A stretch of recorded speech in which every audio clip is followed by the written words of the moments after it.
A group of soldiers, led by a young major, were on their way to the post in a high-altitude mountainous terrain, where they were to be deployed for the next 3 months.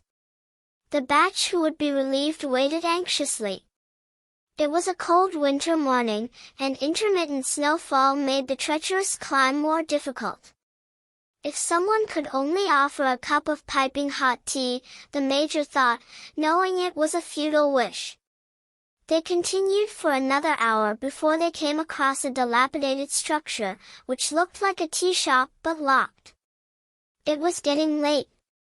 "No tea, boys, bad luck," said the major to his team. But he suggested all take some rest there as they had been walking for 3 hours. "Sir, this is a tea shop and we can make tea." "We will have to break the lock," suggested one of the soldiers.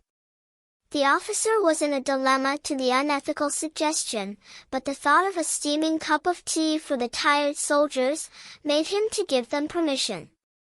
They were in luck. The place had everything needed to make tea and also a packet of biscuits.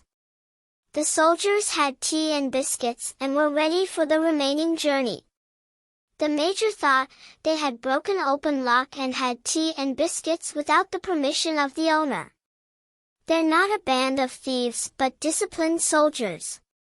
Instinctively, he took out a rupee 1,000 note from his wallet, placed it on the counter, pressed under the sugar container, so that the owner can see. The officer felt relieved of his guilt. He ordered to shut the door and proceed. 3 months passed, and they continued to do gallantly in their work, and were lucky not to lose anyone from the group in the intense terrorist-infested area.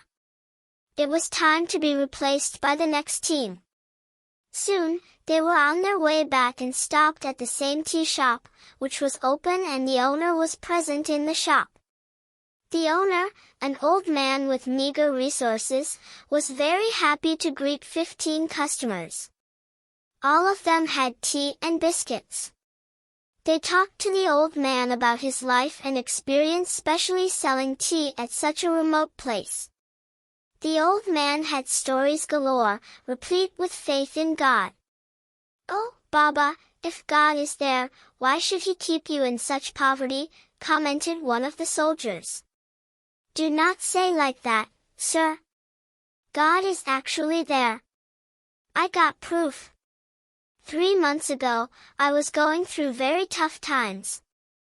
My only son was beaten up by terrorists who wanted some information from him which he did not have.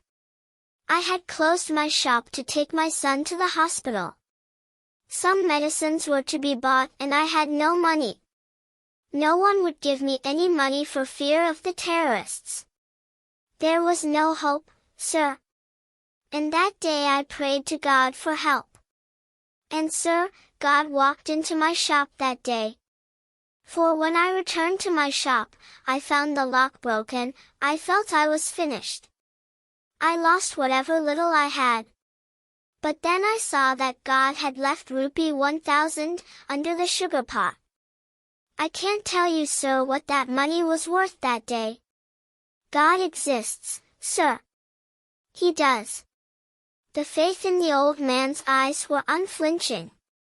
15 pairs of eyes met the eyes of the major and read the order in his eyes, very clear and unambiguous: "Keep quiet." The major got up and paid the bill. He hugged the old man and said, "Yes, Baba, I know God does exist." The 15 pair of eyes did not miss to notice the moist eyes of their officer, a rare sight.